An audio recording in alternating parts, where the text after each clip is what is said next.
Since the beginning of time, different groups of people have caused unimaginable amounts of suffering to one another. Over the course of several centuries, individuals have endeavored to develop ever-evolving methods of imposing punishment and coercion on others. The use of water as a form of torture in China may not appear to be as gruesome as other forms of torture, such as the Iron Maiden or chains and whips, but history demonstrates that this is not the case. In order to coerce individuals into confessing, the torture devices that were utilized during the Middle Ages often consisted of ropes, razor-sharp blades, or harsh implements. However, the Chinese utilized water torture in a more covert manner. The type of torture is described in the New York Times magazine as being one in which a person is held in position while cold water is steadily dripped on their face, forehead, or scalp. The victim is thrown off balance by the sudden spray of water, and they experience uneasiness as they try to anticipate the next drop of water. From the Vietnam War to the War on Terror, other methods of enhanced interrogations utilizing water, such as waterboarding or simulated drowning, have largely eclipsed mainstream curiosity regarding Chinese water torture. This is because these tactics are designed to resemble drowning. Despite the fact that there is just a little amount of proof that water torture was ever used in China, the country's history is exceptionally long and fascinating. The grisly history of Chinese water torture.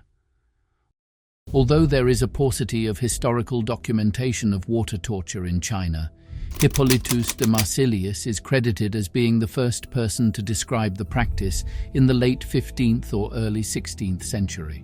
Despite the fact that he was a successful lawyer, the individual who was born in Bologna, Italy, is most well known for being the first person to chronicle the technique that is now universally recognized as Chinese water torture.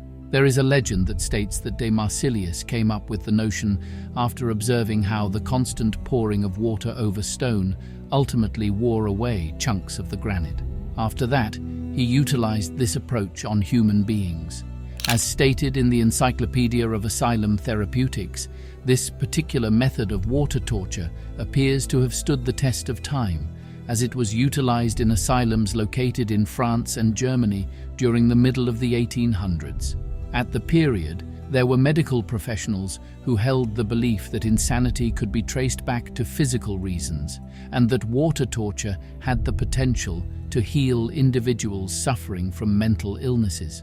These asylum workers were convinced that a buildup of blood in the skull led individuals to become insane, so they utilized a dripping machine to ease the internal congestion that was causing the patients to lose their minds.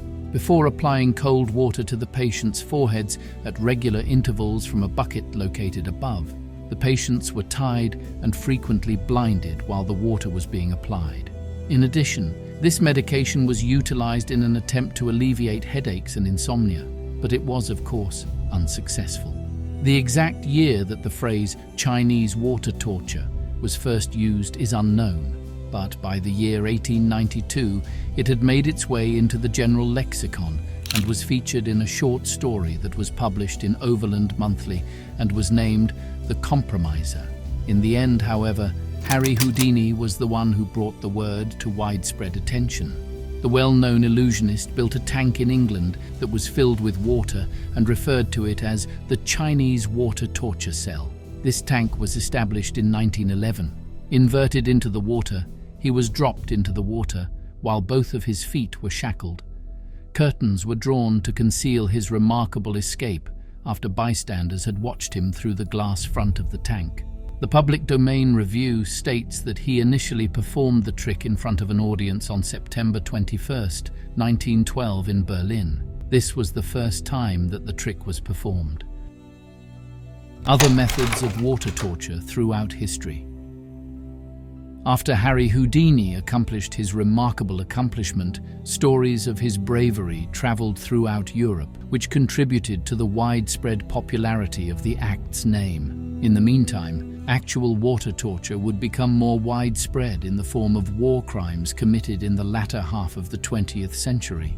and it would be legalized as enhanced interrogation in the 21st century. Inmates at Guantanamo Bay were subjected to torture in the aftermath of the September 11th attacks and the ongoing war on terror, although waterboarding had been around for a long time before that. The Nation reports that the tactic was utilized by American troops in the early 1900s in order to put down a movement for Philippine independence. During the Vietnam War, both American troops and the Viet Cong utilized the method. When it was disclosed that the United States government had implemented the cruel technique of waterboarding in the 2000s in Guantanamo Bay, and when it was also revealed that similar tortures had been carried out at prisons such as Abu Ghraib, waterboarding became a notorious practice. These would be considered to be crimes against humanity if the Geneva Convention had any say in the matter. At the end of the day, they never were. Does Chinese water torture actually work? An investigation was conducted by the television program Mythbusters in response to discoveries involving torture in the United States and the never-ending discussions regarding the effectiveness of such practices. Adam Savage, the host, came to the conclusion that the Chinese water torture method was indeed efficient in getting prisoners to confess. However, he believed that the restraints that were used to keep victims down were the ones responsible for making prisoners break, rather than the water itself becoming the cause of the prisoners breaking. Later on, Savage disclosed in his web series Mindfield that he received an email from a third party after the episode of Mythbusters was broadcast, explaining that randomizing when the drops occurred was incredibly effective.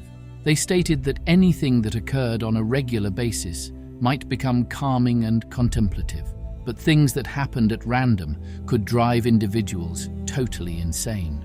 If you couldn't predict it, he said, "We found we were able to induce a psychotic break within 20 hours, recalled Savage of the strange email. There is a lack of clarity over whether the practice of water torture in China was initially developed by ancient Asians or whether it was just given its name by opportunists in medieval Europe. It is highly improbable that this particular form of torture was widely used over the course of the past few centuries, given that waterboarding and other more gruesome forms of torture have since superseded it." We hope you liked this video. Watch another video here